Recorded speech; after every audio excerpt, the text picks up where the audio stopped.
Welcome to Compressed and Unplugged, the only show on the internet where we talk about music. We're your only choice. I'm compressed. I'm Unplugged. And this is Compressed and Unplugged. I've always liked music. That's definitely a true thing. And I have some history with music. I started playing an instrument in 7th grade and played it all through high school. That was sort of my first foray into a musical community. Not so much the musical communities I'm a part of today, but I guess that's something. I like a lot of hip hop. I like a lot of electronic. I like a lot of new stuff. I like a lot of experimental stuff. I like a lot of noisy, cutting edge. I like a lot of hopefully cool stuff. And that's me. That's what I'm gonna say for now. I also started an instrument this time in 6th grade and played it all through high school, and I actually made that my career, and I am a classical musician, I'm sad to say. I play trombone, and classical music is all right, but I think I would say I'm more of like a 90s rock kind of guy, punk, ska, a little bit of 90s alt rock, I don't really know very much about hip hop. I know a little bit, know some like couple guys. Yeah. That's couple all. guys. I know more about some parts of like 90s punk and ska than other parts.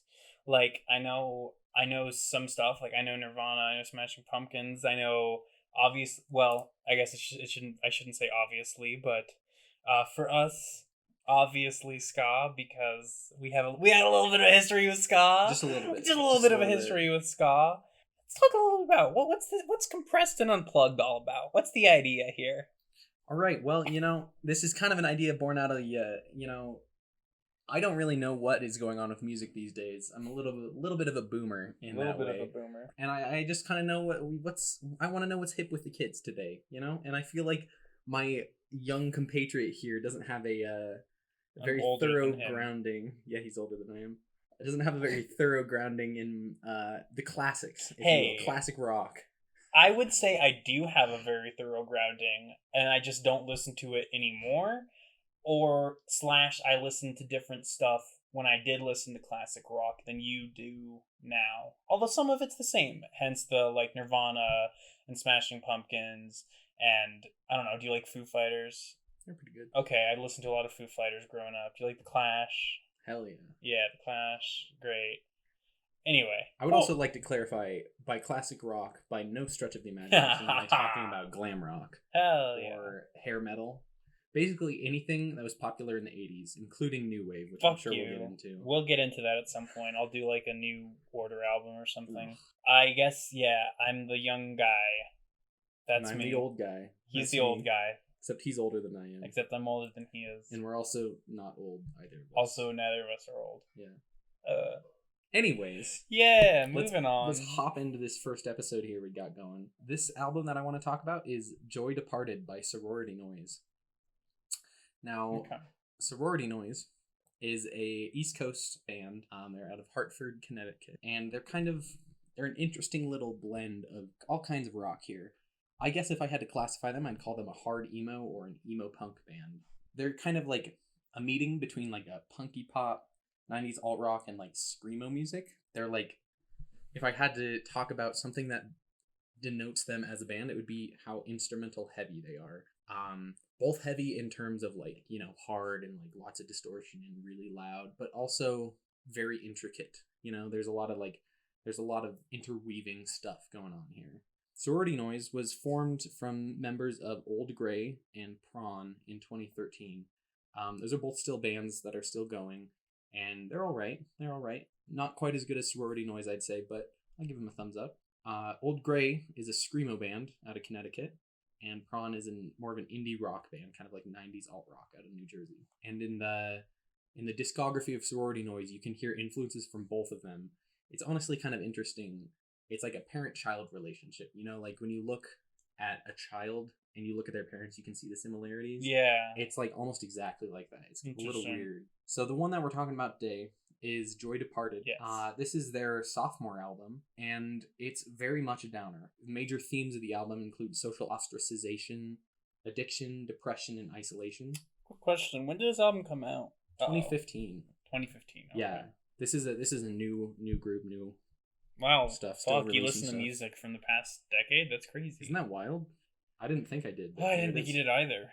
Besides Lizzo. I don't listen to Lizzo. Don't stereotype me. I'm not a classical musician. Oh. Anyways, I would like to add the caveat here that the themes in this album are all written by Boucher, who is the lead singer, and they're formed from his own experiences with mental illness and addiction. And it's meant to be an outlet for his darkness rather than a glorification. He said explicitly in interviews, depression is not a trend. Stop glorifying sorrow. We've all seen, these emo bands, these metal bands, all of this heavy rock kind of stuff. It's very much supposed to be a personal thing for him. It's not supposed to be aspirational in any way. As far as musical techniques go in the creation of this album, there's a lot of variable instrumentation. There's acoustic and electric guitar with several different kinds of distortion, often in the same song. Lots of different string samples, piano, multi-tracked voices, creative uses of the drum set, especially with the cymbals. It's just all over the place in a good way. It's also got some very flowery, poetic language with a lot of metaphorical takes on darknesses. So, for example, here's a couple quotes from some of the songs to illustrate what it's all about. This song is called Fluorescent Black. This is one of the lines. I was a boathouse, alone on a lake, clear in my thoughts and emptying fate.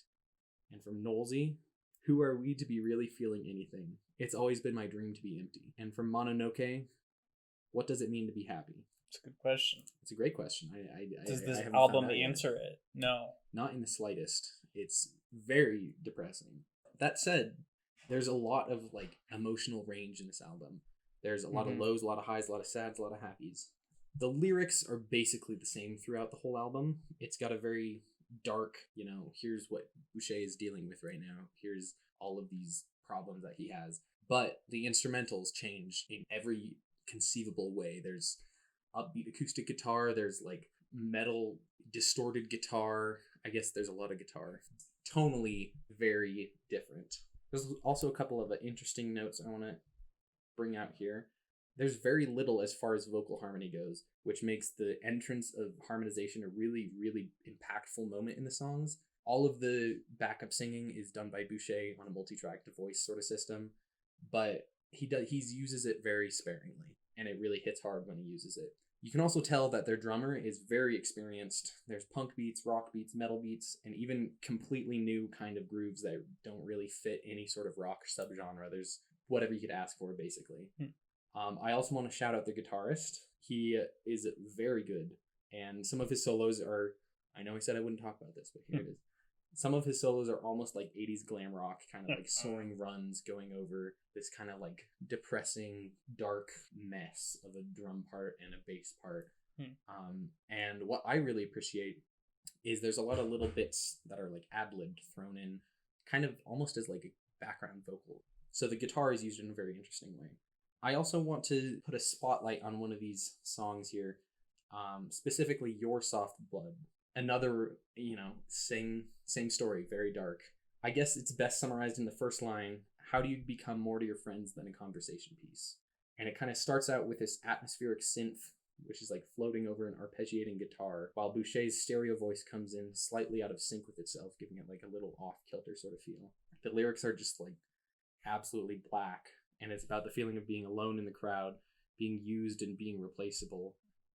But this song, it really showcases their range, because Cameron Boucher begins by just barely whispering, an insecure, depressed inner monologue. And then there's a tom-heavy drum and driving kick that pushes the instrumentals to a peak, where the climb is capped with unison hits, followed by a screaming melodic guitar line. The guitar, this is very dramatic, and I've already said this before to Jake, but it sounds like the absolute musical epitome of despair. There's not really a better way I can describe it. Yeah, spoiler alert, I did listen to this song. This one, not the other one. This one song. Just this one. I guess we didn't explain the rules per se, but we're gonna come back after we listen to the albums. You'll get to that. Anyways, back to this song. Back to the song. It's got a very good use of space, and it goes from near silence to halftime heavily distorted metal kind of chugging guitars, and it honestly sounds like something you'd see somebody headbanging to in literally less than a beat. And then this kind of atmosphere begins to wind down, and it's guided to the end by reverberating guitar distortion that fades into nothing before your sadness is interrupted with the sunny sounds of major chords on acoustic guitar that opens the next track, Art School Wannabe. Whoa. Sounds like a trip. It's a little bit of a trip, you know? You gotta be in the right place for it. This album, I would say, is a top to bottom listen, and is best enjoyed with a detail-oriented ear. There's a lot going on at all times, and always something new to listen to. I think because of the very intricate, detail-oriented way that it was made, in combination with the very instrumental-heavy style, it caught my attention as a classical musician.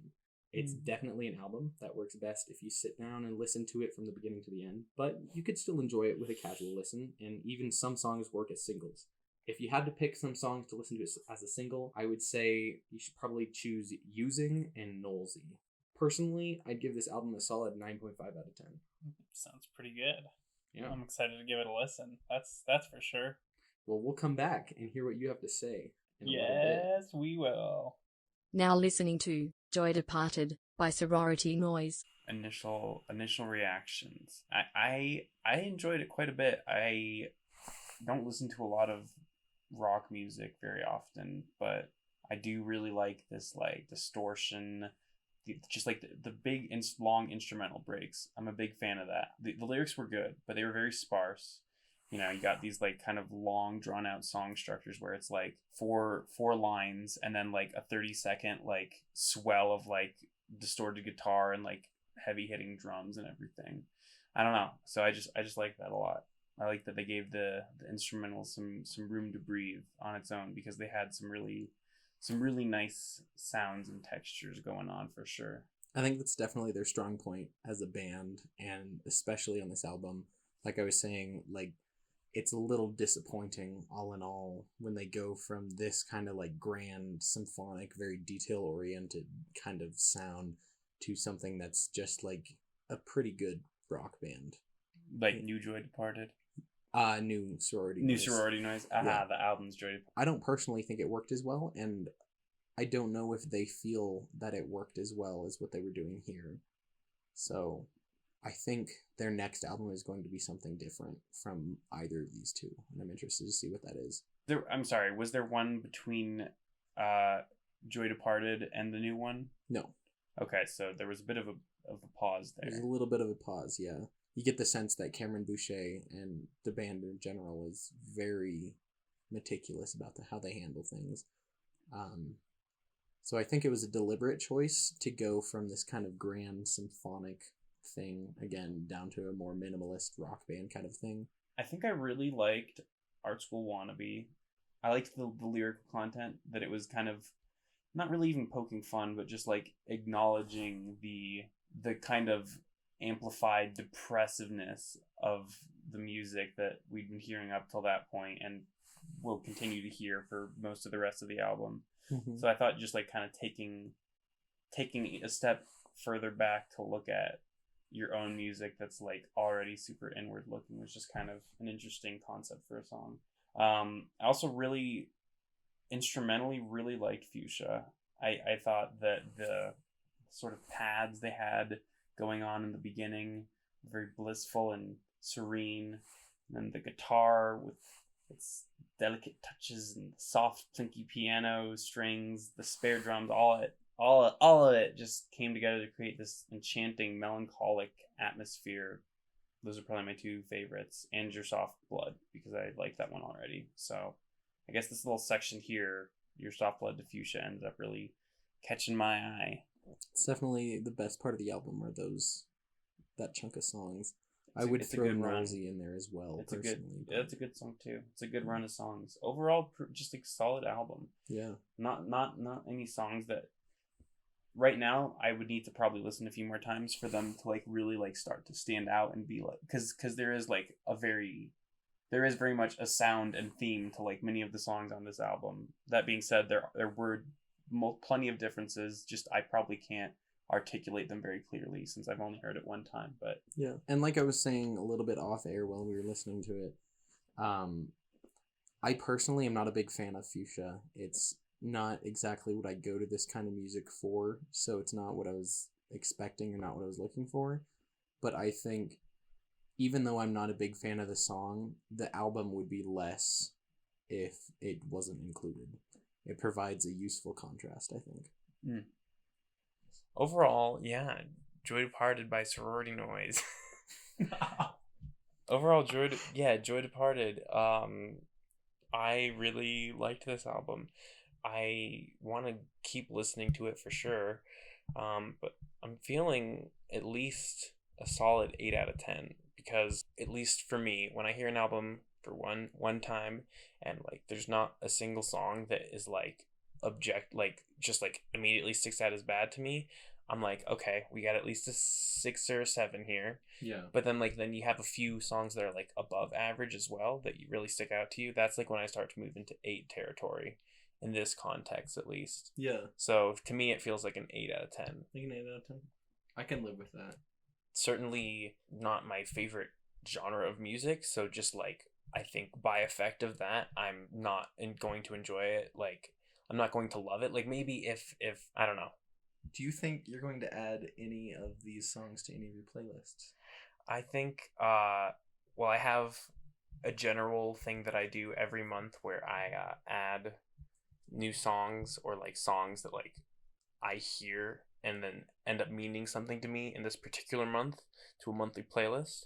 So I'll be certainly adding Your Soft Blood, Art School Wannabe, and Fuchsia to my monthly playlist just because those were my 3 immediately favorite songs.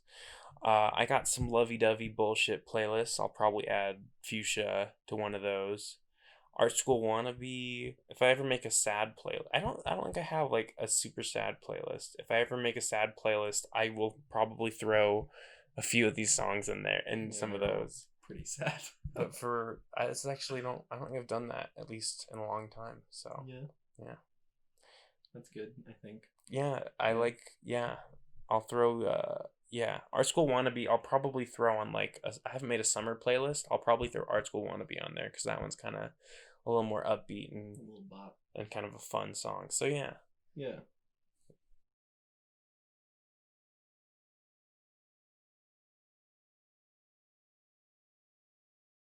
Let's switch it on over to my little guy, Charli XCX.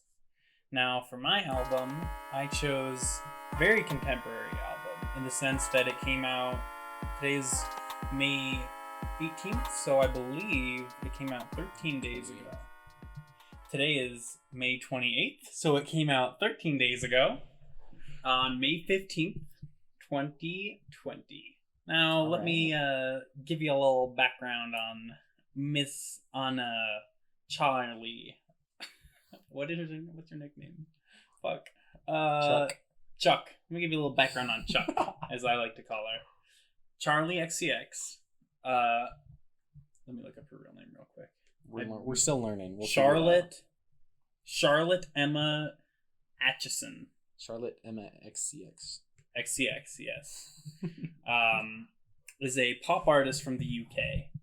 Her sound, as it exists now, is sort of, I think, appropriately described as hyperpop. Seems to be the term that people are throwing around a lot these days. There's a lot of, it'll make sense when we listen. There's a lot of these artists who make electronic pop music that is very, very hyper. It's got distorted, blown out 808s. So does hyper just mean like very like intense instrumentals? I would say, I think that's to me what hyperpop means. Okay. Is it's like a combination of like electronic pop and like experimental electronic music, I guess. Anyway, there's a few, I'm just going to really quickly go through sort of the stages that Charli has been in, more or less, in her career. We have OG Charli, which is probably the most radio friendly of all of the sort of eras of Charli's career. So this is going to be 2013 to about 2015. Her first breakout song was I Love It with Iconopop. You know that song, right? Oh, I know that song. It's a good song. I like that song. That is probably one of the only, for me personally, one of the only older Charli XCX songs that I enjoy. A lot of Charli XCX, old Charli XCX. I'm not a fan of. Boom Clap. Do you remember that song from the Fault in Our Stars soundtrack? Yeah. Can't say I'm a huge fan of that one. I didn't know that was Charli. It is Charli. Oh. And then her second album, her first album, can't remember what it's called. Second album, Sucker, has a little, it's also pretty radio friendly pop with a little bit of a kind of like a pop punk flair to it. Still can't say I love it, but and it was around this time I believe that she co-wrote and sung the hook on Iggy Azalea's hit Fancy, which again is not one of my favorite songs, but you know, it put Charli on the map. Anyway, moving on to Mixtape Charli, which to this day is probably my favorite Charli era. So this is going to be from 2016 to about 2018. This is when she started to collaborate with artists from the PC Music camp. And PC Music is basically a music collective slash label slash like, I don't know. Maybe there is a clear definition of what PC Music is, but I don't know exactly what they are. A.G. Cook is like a producer, and I think he founded PC Music. So in 2016, she released her Vroom Vroom EP, produced by the amazing electronic music producer Sophie. And what a name. Moving forward, she has since yes. Great name. Since the Vroom Vroom EP, she released Number One Angel, Pop 2, Charli, and the album that just came out. And I would say from Mixtape Charli, to go back to that, sorry, when she started collaborating with the PC Music people, Sophie, A.G. Cook, Danny L. Harrell, etc., we got a lot more experimental production, very heavy on synth and drums, whereas a lot of her older music, the really radio friendly stuff, had some like guitar and some really pretty, just like normal sounding synths and drums, not weird, distorted. Lots of features from LGBTQ plus artists, which very much a part of what Charli is known for is her collaborations with the LGBTQ community. So, okay, self-titled to present. So that's going to be Charli and How I'm Feeling Now. Okay. It's a continuation and expansion of her range of collaborators. People like Dylan Brady of 100 Gex fame and Umaru, and more big name features like Lizzo and Troye Sivan. Moving on to the album, How I'm Feeling Now, which has themes not too unsimilar, although also unsimilar. Isolation, relationships, coping, depression, partying. Classics. Some of the themes. This album was created under the 2020 COVID-19 pandemic. On April 6th, Charli XCX announced this album for release on May 15th and basically announced that she was going to be doing Zoom calls with fans to like listen to demos and give feedback to and like write. She wrote a few songs with fans. I know. Yeah, it was pretty cool. It was a cool way to make the best of the situation. You know, you're trapped in for a month. You might as well make an album. Touches on themes of isolation and longing for human contact. On tracks like Pink Diamond and Anthem, she specifically reminisces on things like crowds from parties in New York, touring, etc. Charli looks inward on the album as well, reflecting on her own mental state, anxieties, and defense mechanisms. Sometimes in regards to her lover on songs like Detonate in 7 Years. Vocals. Here we go. Let's move on to the vocals. It seems to me that Charli has no shortage of incredibly catchy melodies floating around in her head. Pretty much every song on this album features at least a good verse or hook. Considering that it was pretty much written in a month, even old Charli, and I will say this about old Charli, because I was listening to I Love It and Boom Clap the other day just to be like, she's always been very good at writing very catchy melodies. Even her old pop songs Boom Clap, it'll get stuck in your head. I don't think it's a good song. I think it's annoying, but it'll get stuck in your head. She's good at writing catchy melodies. There's a very large amount of vocal manipulation used, including chopping vocals, layering, autotune, phasing, reverb, basically everything in the book. Instrumentals, lots of synths, noisy drums, weird effects, cutesy samples. Some of the unique parts of this album, I would say it has sort of a hybrid nature, which is a continued trend throughout Charli's career. of combining pop sensibilities and songwriting with a wider range of varying experimental electronic production styles. The song Claws, produced by Dylan Brady. The whole song is just so freaking cute. It's disgusting. The hook is I like everything about you. Oh. And then at the end, as the song is ending, there's pitched demonic sounding vocal samples of Charli saying everything and like sounding like stuff like that. It's very weird. The song Visions, which the outro to, is one of the most chaotic moments on the entire album. Quick note about Visions, I think Party for You feels like more of an outro to me. Not to mention the fact that I don't know how I'm supposed to feel with this being the ending to this not entirely optimistic, but I would say more optimistic than sad album. Seems like it seems like a weird way to end it to me, but that's just my take. Party for You seems like an album closer to me. Also Forever, that song too. Sounds like a better closer. No. I was gonna talk about how that does this too, like the pop, but I'm just not gonna, because I can't remember what I was gonna say. Okay. Oh, I think I just kept that from you. Although it does have lows, highs, sads, and happies as well. Does it really? It does. I would really hope so. You got your songs like Enemy that are a little more self-destructive maybe, versus some songs that are more happy, like Forever and Claws. So my track spotlight is Detonate. One of the most different songs on the album. Although it's totally something that is in Charli's wheelhouse without sounding, I would say, too like derivative or repetitive. Songs that this reminds me of: Unlock It, if you like that one. I think you showed me that one. Unlock It. Yeah, it's good.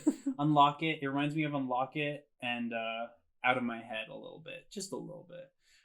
It's got this very sparse, bubbly, cute instrumental. The snare is like a little squeak, squeak, like on the... These very cute, bubbly little plips and plops as like a lot of the percussion. There's a lot of really interesting, I would say, moments of this song. Lots of interesting vocal manipulation, cut up samples on this song. Some very just like choppy, unrecognizable stuff. Cool stuff. But this song is very cute. It's not like super aggressive and in your face for the most part. Okay. Anyway, let's go head on to the conclusion. I would say that surprisingly, this album that was made in just over a month might be my favorite Charli XCX album. I would say it seems to me like perhaps as a result of the time constraints that Charli and her collaborators had to push themselves above and beyond, resulting in a pop record that has no right to sound as good as it does. Ugh. I think there's just a lot of creative ways that they made this album work. One example is with a lot of songs. Detonate's one of them. Honestly, probably every song on this album has a good chunk of its runtime dedicated to instrumental solos, I guess I would call it. This is kind of like my sort of like behind the curtain. I think this is how they kind of had to make the album and how they made it sound as good as it does. Whenever a song didn't have maybe enough lyrics or runtime to like be like a full song, it's like, what do? Just pad it out with like some crazy instrument drum break or something, which I just like in pop music. And I don't think you hardly ever get that in pop music. So I honestly think that should be just a thing in general, because I think a lot of pop songs have really great instrumentals. A lot of the pop that I like, I end up liking more for the instrumentals and the production than lyrics. That's probably the case with Charli. I love Charli, but I think the reason that she's as great as she is, to me at least, is because of who she chooses to work with and just the finished product. So yeah. Okay, I can dig. It's not like the same as like being great at an it's a different way, a different kind of talent, I guess I would say. Okay. But yeah. I'm excited to hear it. Yes, I hope so. Now listening to How I'm Feeling Now by Charli XCX. Well, so this album has a very like futuristic kind of like 80s synth vibe about it, for sure. And that can be good or bad in different places, in my opinion. Personally, I'm not a huge fan of that kind of aesthetic, but I can see ways that it works well. Something that it does well is, personally, I have synesthesia, So I see colors when I hear music, and it works really well with this kind of like synthetic kind of glossy vibe.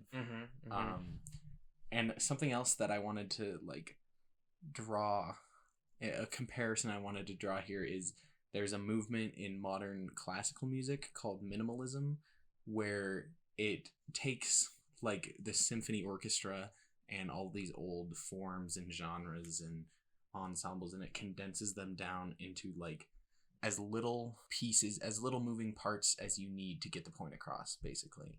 And I think a lot of people that do this vibe, and also this particular album in general, does it very well, in that like everything is doing something for the most part. There are some differences there, but like the music that I listen to is very like there's a lot going on. Not everything is really doing anything at one particular moment, you know. It's like there's chugging guitars, but like they're not really doing anything. It's just kind of for the effect.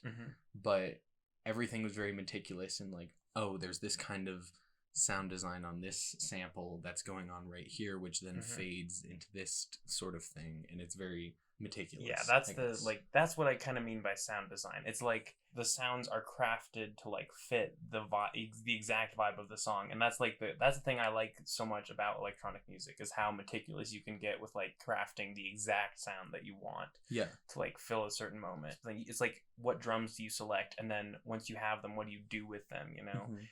And still then there probably are like a lot of effects on the drums as well, you know, different things. But something that I think contributed to being able to focus on that is the lyrics are very simple. It's very repetitive, very catchy, and like it's kind of like a home base, and you can attach yourself to that and then explore everything else that's going on behind it, which I think is very helpful for people that are new to this kind of music. Yeah, that's a good way of thinking about it. I do have some stuff that I want to complain about, though. Oh, sure. I'm sure. That's okay. Especially in the first couple songs, there's a lot of that pitched up snare sound on beats 2 and 4. I don't know how I feel about that. I don't know if I dislike it or I like it. It's just like a very aggressive sound, and I'm not sure I think it kind of took me out of the vibe. Just the way it was designed. It was just like maybe a little too harsh, or I think yeah, it was a little too live in the mix, I guess, and just it was too much right there, and it happened in a couple songs. I think that like especially like Forever, that's the one I think that has the strongest like 2/4 hits. I really like that song, but that song to me, it feels like I can totally see why people would or wouldn't like parts of that song, because it's so like overwhelming. It sounds almost a little sloppy. I kind of almost like that, because just knowing like the quick turnaround time on this album, and it really just feels like, you know, there was a lot of creative juices flowing very quickly, and like some things kind of sound a little muddy, and I don't mind it, but I will admit that there's a lot going on, and like it can be technically not great sounding, and even like there's parts that I don't like, so another thing that I wanted to complain about was on a lot of like the transitionary parts, like the pre-chorus and the verses, that she would like take the instrumentals, if you were, and make them quieter during the verses and stuff without changing anything. And I feel like that's a little cliche at this point. I don't know if she's deliberately going for that, but it just sounds like one of those things that you hear in every single pop song. That I would like to say, I would say Charli is worth, that's the name of the previous album. Charli is worth revisiting solely because I don't think there's like, doesn't really happen on that, and I think it does happen on this. And again, I'm not even making excuses, obviously, because like I don't have any stake in this, but like I think that is sort of like a side effect of like kind of the time constraints in her work that is more like fleshed out and has been worked on. Charli was worked on for like 2 years or something like that. Oh my God. That was how long it was between her last mixtape. That was like a very fine-tuned album, and this is like a little bit more thrown together. But I hear what you're saying, and I agree that it's that some of the songs weren't as fleshed out. Another thing is that personally I'm not a big fan of, first of all, pitch shifted vocals, and second of all, I'm gonna say auto-tune, but I know it's like a different effect. It's not quite. There's a lot of vocal effects going on. I appreciate that in moderation, but for an entire album, it's just not my thing. Which isn't to say it's bad. Like, it is a musical technique. It's just not what I'm into. Sure, yeah. That's all of that said, though. The sound design, I'm gonna say this in one sentence, but it deserves a lot more than one sentence. But I just don't know anything about it, so I don't have anything to say. The sound design was very creative, and it was very good. Yeah, that's really all I have to say. Like, there's not really a way you can describe the sounds that you're hearing. You could say like plinky, or you could say plasticky, or like marimba like in areas, but like that doesn't really capture it. You know, you gotta listen to it. Yeah.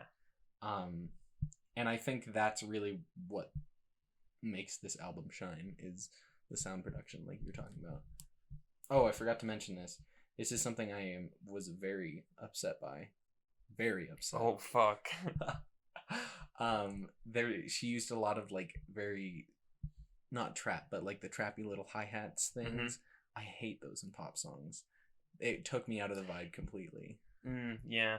I feel that too, because those feel the poppiest to me. They feel like a Lizzo song or something. Yeah. When they have like those like trap drums or like, yeah. But let's talk about Enemy. I think that was my favorite song. I think it had the most lyrical, I guess, like emotional content in it.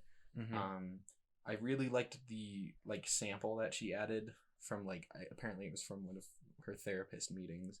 I think it added a lot. I really appreciate when pop artists do that, because it can get really glitzy and really shiny and futuristic, and then they just like insert this clip of them talking, and it like brings everything back down to earth.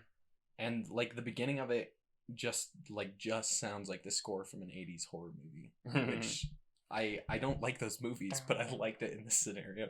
Like in a coming of age horror movie. Exactly, yeah. Like a actually 80s Stranger Things. Yeah. Well, that would just be like, do you mean like okay, whatever. Like Stranger Things, but it was made in the 80s. Gotcha. I see. I don't think that exists, because that's only like, think about that. You only get that like version of the 80s in like current 80s nostalgia. I feel like if you watch movies from the 80s, it's not like that, you know? Like there's like, things that have like elements of it, but they're not as like in your face about being in the 80s as movies now about being in the 80s are. Well, now because it's so popular to be in the 80s. Of course, for some reason, of course. Because of fucking New Wave Revival. Oh no. I'll kill you. Oh no. This is your fault. You did this to us. Oh no. Yeah, that's a separate conversation. We should that... have that off air. Alright, off air. Yeah, I have stuff to say about that. We might just fight each other after this. We're going to. Okay. It's gonna happen. I really liked her synths in that one were very good. They were like almost choral in some places. Like it kind of sounded like a church choir kind of thing. And then there were also like really buzzy, high, like mosquito-y sounding ones at some point. She's very meticulous in what she's doing. It's interesting. I think this is like, obviously I don't know Charli, but to me, you know, it seems like she's generally one of the more grounded pop stars, in part because she's truly not as popular as she seems, if that makes sense. She is popular she's kind of like the most popular of the people that make this kind of music. But that being said, and actually as we're moving forward and like Gen Zers are like finding this stuff, I guess, I don't know, it's becoming a bit more popular, but like until recently, she was like a pop star who like kind of went like, she went rogue, you know? Anyway, I'm just saying, like, the fact that she's like 27, and so she's had this 7-year relationship, 7 years, that's the name of that song. So she like has been in it since she's 20, which is like before her like big hit, like I guess I Love It might have came out like around the time she started dating this guy. I don't know when in relationship, but just like the fact that you like stayed in like that same relationship the whole time, I feel like, to me, like seems like something that wouldn't always happen. It seems a little like maybe you're a little more grounded or something. She definitely, I haven't seen a whole lot of material with her in it, but like just from the vibe that I get, she seems a lot more real person. All right, go on. That's all I had to say. Oh, that's all you had to say? Oh. Okay. Overall, it was a good album. It's not personally up my alley, but I'm glad that I listened to it, and I think I would give it a 7 out of 10. Are there any songs that you think you might like add to some sort of playlist? Enemy for sure. I really liked the ones that Dylan Brady. Yeah, Dylan Brady. I really like the ones that he worked on. I think he avoided a lot of those cliche things that took me out of the vibe. Mm-hmm. And I think that worked really well. Yeah. Cool. 7 out of 10. Nice. 7 out of 10. All right. Could be worse. Let's wrap this back up and.